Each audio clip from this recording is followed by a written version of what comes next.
नमस्कार देवी और सज्जनों, मेरा नाम है मुकुल देव रक्षपति। आप लाइव टाइम्स टीवी देख रहे हैं और चंबा आए हैं तो चंबा के जायके भी हमें यहाँ पर टेस्ट करने चाहिए। चंबा के जायकों के बारे में भी हम आपको बताने का प्रयास करेंगे।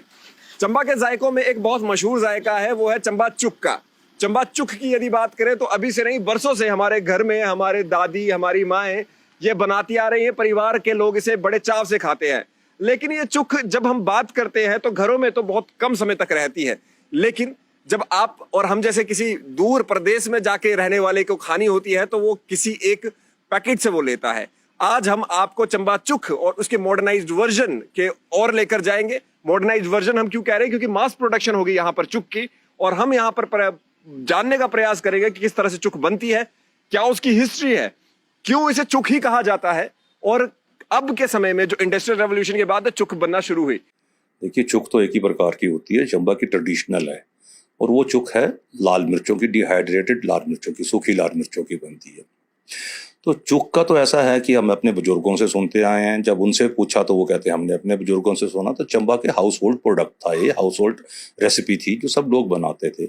उसका सबसे बड़ा कारण ये था कि चंबा एक लैंड लॉक्ड एरिया था और यहाँ पे सारा साल कोई भी अचार बनाने के लिए कोई चीज नहीं मिलती थी जो सारा साल खा सकें लोग अपना एज ए एपेटाइजर जिसे कहते हैं आप। तो यहाँ पे सिर्फ चुक बनती थी, उसलिए कोई गलगल हमारे पास बड़ा होता था। यहाँ पे गलगल को का रस निकाल के उसको प्रिजर्व किया जाता था, फिर उसके बाद मिर्चों को पीस लिया जाता था और थोड़े लोकल हर्ब्स में उसको मिला के बनाया जाता था। सरसों का ऑयल हमारा अपना लोकल था तो उसमें बनाया जाता था, और चुक जो सी थी उसको हर घर में खाया जाता था, बनाया जाता था। इससे पहले आपको मास प्रोडक्शन की ओर लेकर जाएं, आपको बताना यहाँ पर जरूरी है कि घरों में चुक कैसे बनती है। घर में बनाने के लिए गलगल का खट्टा, सूखी लाल मिर्च का पाउडर जो दरदरा हो, ज्यादा महीन ना हो। इसके साथ ही आपको चाहिए दरदरा पिसा हुआ जीरा, हल्दी और नमक। चुक तैयार करने के लिए आपको एक कढ़ाई में सरसों का तेल पकाना है और उसके बाद उसे ठंडा कर लें। ठंडा होने के बाद तेल में गलगल के रस को मिला लें और इसके मिश्रण को अच्छे से उबाल लें। उबलने के बाद पिसी हुई मिर्च मिला दें और पिसा हुआ जीरा भी मिला दें। इसके बाद हल्दी और नमक स्वाद अनुसार डालें। अच्छे से इस मिश्रण को पकने दें और जब तेल अलग हो जाए तो इसे एक साफ बर्तन में ठंडा करने के लिए निकाल लें। लेकिन इस तरह से बनाई जाने वाली चुक की शेल्फ लाइफ कम है, यानी कि अगर आप दूर कहीं रहते हैं तो आपको स्वादिष्ट चुक बनाने में दिक्कत आ सकती है। तो आइए जानते हैं कि स्वाद और क्वालिटी को इकट्ठे रख कैसे मास प्रोडक्शन की जाती है चुक की। इस जो चुक के बारे में जो इंडस्ट्री के साथ जो इसका मास प्रोडक्शन होने लगा, तो हमारे बीच में ये वेल्स हमारे बीच में इनका ट्रेडमार्क है। ये यहाँ पर हम जाके ये देखने का प्रयास करेंगे कि किस तरह से चुक बनती है, मास प्रोडक्शन कैसे होती है और क्या क्या अलग अलग तरह की चुके हैं उसके बारे में हम चखने का प्रयास करेंगे और ये जानने का प्रयास करेंगे कि कैसे ये सारी पैकेजिंग और उसके बाद आगे भेजने का काम होता है। मास प्रोडक्शन के बारे में जानने के लिए हम वेलिस ट्रेडमार्क के मालिक पंकज चोफला से मिले। ऐसा था कि जब घरों में बनती थी इसको महीना सवा महीना से ऊपर प्रिजर्व नहीं किया जा सकता था, खराब हो जाती थी, क्योंकि लोगों के पास ऐसे मेथड ऑफ प्रिजर्वेशन उनको पता नहीं थे। जो घरों में पॉसिबल था वो सुखा के रखते थे, जितनी जरूरत बनी उतना बनाया और उसके बाद खत्म हो गया, दोबारा बना ली। लेकिन इंडस्ट्रियल प्रोडक्शन में क्या हुआ कि हमने इसको कुछ प्रिजर्वेटिव्स भी इसमें यूज़ किए, फिर ओवर द ईयर्स प्रिजर्वेटिव की क्वांटिटी हम कम करते गए और उसको पैस्चराइजेशन प्रोसेस से ज़्यादा बनाने लगे, जिससे इसकी टेस्ट भी एनहांस हुआ और बेटर बनने लगी। उसके लिए मैकेनिकल प्रोसेस हमने अपनाए। बॉयलर्स हैं हमारे पास, केटल्स हैं, स्टीम डेकोरेटेड केटल्स हैं जिसमें अर्ली प्रोसेस में बनती है, जिससे कि इसकी शेल्फ लाइफ भी बढ़ती है और टेस्ट भी बहुत अच्छा रिटेन रहता है। यहाँ हमने जानना चाहा कि ऐसा क्यों है कि चंबा की चुक का ही स्वाद मशहूर है। ऐसा था कि चंबा में एक खास किस्म की मिर्ची प्रोड्यूस होती थी जो कि छतराड़ी बेल्ट में होती थी। तो उसमें जो पेप्सन होता था उसकी पंजेंसी को जो करता है, कवर करता है, वो एक अलग टेस्ट देता था, फ्लेवर देता था। तो जब उसकी हमने बनाना शुरू किया तो मोस्टली हमको जो मिर्च होती थी चंबा से मिल जाती थी अपनी ज़रूरत के लिए। लेकिन ओवर द ईयर्स क्या हुआ कि जिस एरिया से मिर्च उगती थी, जहाँ पे छतराड़ी एरिया में, उसके आसपास के एरिया में, तो वहाँ पे लोगों ने सेब की प्लांटेशंस कर दी और अब वहाँ पे अपने लिए ही उगाते हैं खाने के लिए, और वो कमर्शियल तरीके से मिर्च की प्रोडक्शन नहीं करते हैं। तो उसका अपने फिर एक विकल्प ढूंढा जो ऑलमोस्ट इससे मिलता हो और उसका फ्लेवर भी वैसा हो। तो हमको आंध्रा से मिल जाती है कुछ मिर्च, तो हम उसको यूज़ करते हैं अब, और कुछ लोकल भी हम प्रोक्योर करते हैं जितनी हो सके। और साथ में एक हर्ब मिलती थी इसमें जो चंबा में यूज़ होती है, जिसे फर्न बोलते थे, और वो चंबा में तो नहीं मिलती है लेकिन स्पीति और कुल्लू में आती है, लाहौल से भी आती है, स्पीति से भी आती है, लवी के मेले से हम प्रोक्योर करते हैं अपनी प्रोडक्शन के लिए।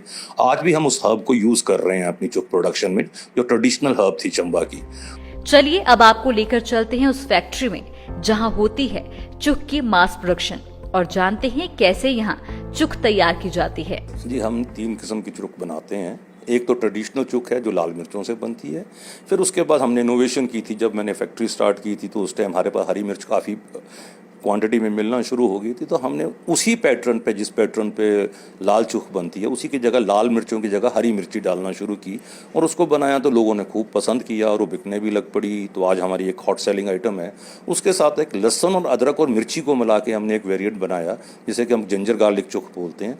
तो ऐसे 3 हमने वेरिएंट्स बनाए और आस्ते आस्ते उनकी एक्सेप्टेबिलिटी मार्केट में बहुत अच्छी हो गई। जब हम मास प्रोडक्शन की बात करते हैं तब यहाँ कढ़ाई की जगह बॉयलर होते हैं और ज्यादातर रॉ मटेरियल पहले से ही तैयार किया रहता है, जिसका मिश्रण बड़े बड़े बॉयलर में डालकर स्टीम के द्वारा पकाया जाता है। इस सारी प्रोडक्शन के बारे में जैसे कि आपने बताया, लेकिन हम प्रैक्टिकल बताएं तो क्या क्या होता है, जैसे ये सारा जो मास प्रोडक्शन है वो होता कैसे है, उसके बारे में थोड़ा सा बताएं। ऐसा है कि यहाँ पे डिफरेंट किस्म के हमारे फैंस लगे हैं जो स्टीम जैकेटेड रहते हैं, जो लेटेंट हीट से चलते हैं, जो कि हीट बॉयलर्स प्रोड्यूस करते हैं स्टीम से जी। और उस स्टीम से ही माध्यम से हमारे ये कुक होते हैं। जैसे ये कुक हो रहा है अभी, ये चुक कुक हो रही है लाल वाली। जी जी। आप देख रहे होंगे कि बॉयल हो रहा है आस्ते आस्ते। जी। अभी आपकी कैमरा की वजह से हमने इनको फुल नहीं छोड़ा, नहीं तो बाहर उछलती है ये। जी जी। तो ये इसकी कंसिस्टेंसी रहती है जैसे कि एक चुक की। बाहर ही ले आइए इसे, मुझे लगता है थोड़ा सा बाहर आके इसे देखना चाहेंगे कैसा दिखता है। लीजिए। तो ये है वो जायका जो यहाँ सदियों से चलता आ रहा है। बिल्कुल जी, बिल्कुल।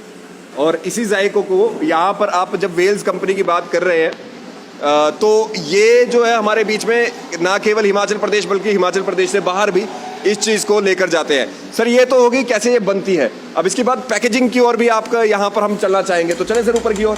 ठीक है जी, चलिए पैकेज। इसके बाद काम आता है पैकेजिंग का। तैयार की गई चुक को कैसे पैक किया जाता है आप भी देखें। तो इस समय पर हम लोग यहाँ पर है फिलिंग लाइन में, जहां पर आप देख सकते हैं कि हमारे बीच में जो जार्स हैं वो एक एक करके यहाँ पर इस लाइन में आ रहे हैं प्रोडक्शन की, और यहाँ पर फिल किए जा रहे हैं ये चुक के साथ। जो आपके सामने मशीन है वो हर एक जार को यहाँ पर चुक यहाँ पर फिल करती है, पूरा उतना ही फिल करती है जितना उसमें चाहिए। आप देख सकते हैं रोका जाता है, फिर डाला जाता है और क्या बढ़िया से ये यहाँ पर आगे जाता है। फिर मैनुअली इस पर ढक्कन इसके बाद चढ़ाया जा रहा है, जो आपको आगे की ओर दिखाएंगे। और अगली जो चीज़ आप यहाँ पर देखेंगे वो आप देख सकते हैं कि हमारे बीच में ये एक मैग्नेटिक इंडक्शन सीलर है, जो भी यहाँ पर हमारे बीच में डब्बा बंद जार्स आ रहे हैं उसको यहाँ पर सील ये करता है। और सील होने के बाद आप यहाँ पर देख सकते हैं जब आगे इस लाइन में ये पहुँचता है तो यहाँ पर मैनुअली इसके ऊपर लेबलिंग की जाती है, ब्रांडिंग की जाती है और इस ब्रांडिंग के साथ ही बाद में पूरी लाइन को आगे यहाँ पर फिल किया जाता है। ये एक पूरा जो बॉक्स है वो फिल हो रहा है, आप इसे देख सकते हैं। इस सारे प्रोसेस के बाद आपके मन में चुक खाने की इच्छा हो रही है तो आप इसे ऑर्डर भी कर सकते हैं। ये भी बता दीजिए जिन लोगों को चाहिए वो कैसे मंगवा सकते हैं, कौन से नंबर पे कांटेक्ट कर सकते हैं और कौन सी तरीके से आपसे यहाँ से मंगवा सकते हैं। हमारे प्रोडक्ट्स अमेज़ॉन पे भी अवेलेबल हैं, फ्लिपकार्ट पे भी अवेलेबल हैं और मीशो पे भी अवेलेबल हैं। वहाँ से तो आप बना सकते हैं और शॉर्टली आपको हमारी वेबसाइट डेवलप हो गई है, आप लॉन्च करने वाले हैं तो हमसे डायरेक्ट भी मंगवा सकते हैं। वैसे हमारा हेल्पलाइन नंबर है 9816203191 जी 03191 9816203191 आप वहाँ पे भी कॉल करके प्रोडक्ट को डायरेक्टली भी मंगवा सकते हैं। एक आप लोगों को और बात बता दें, ये जो जायका है ये टेस्ट के लिए है, खाने के साथ में साइड सैलेड जैसा है, पिकल जैसा है। हाँ। इसे डायरेक्ट ना खाइएगा, उससे हेल्थ हजार्ड हो सकते हैं, सर बोल देना चाहिए खुद से। हाँ, जिनको मिर्च से एलर्जी है उनको तो मैं एडवाइस नहीं करूँगा खाएं, और जिनको कोई और स्टमक की एलर्जीज हैं या कोई प्रॉब्लम्स हैं उनको भी एडवाइस नहीं करूँगा कि ये खाएं, क्योंकि ये हॉट होती हैं। अदरवाइज नॉर्मली ये एज ए फूड कॉन्डिमेंट आप साथ में खा सकते हैं, जिस भी खा सकते हैं, उसमें कोई प्रॉब्लम नहीं है। लोग इसको दही में डाल के खाते हैं, दाल में डाल के खाते हैं, कुछ लोग तो हमसे इसलिए मंगवाते हैं चिकन भी मैरिनेट करते हैं इसमें। बिल्कुल। और यही आप लोगों को कहेंगे कि खाएं तो खाएं ज़रूर, क्योंकि एक चंबा का जायका है और इसके बिना चंबा का जायका एक आप कहेंगे कि रह सा जाएगा। तो चंबा आए, इसे खाएं। और जो चंबा वाले हैं, चंबा से बाहर है या फिर कोई और है जो चाहते हैं खाना, आपको नंबर हमने बता दी सर, एक बार और नंबर बता दें। 9816203191। फोन कीजिए, मंगवाइए, या अमेजोन, मीशो, जहां से भी मंगवाना हो मंगवाइए। सर हमसे बात करने के लिए बहुत बहुत धन्यवाद। Thank you. टीवी मुकुल देव रक्षपति, अजय भाटिया जी, ऋषभ महेंद्रू जी, जय हिंद। मॉनसून के सुहाने मौसम में हिमाचल की पसंदीदा मारुति कारों पर आकर्षक ऑफर। चुनिए नई ब्रीजा, डिजायर, स्विफ्ट, ऑल्टो या फिर वैगनार। गोयल मोटर्स के जिला शिमला, सोलन, सिरमौर और किन्नौर के हर कोने में सेल्स और सर्विस का विशाल नेटवर्क। आपके घर द्वार पर सुविधाएं। मारुति सुजुकी की गाड़ियों की बुकिंग के लिए संपर्क करें 9317000172 पर।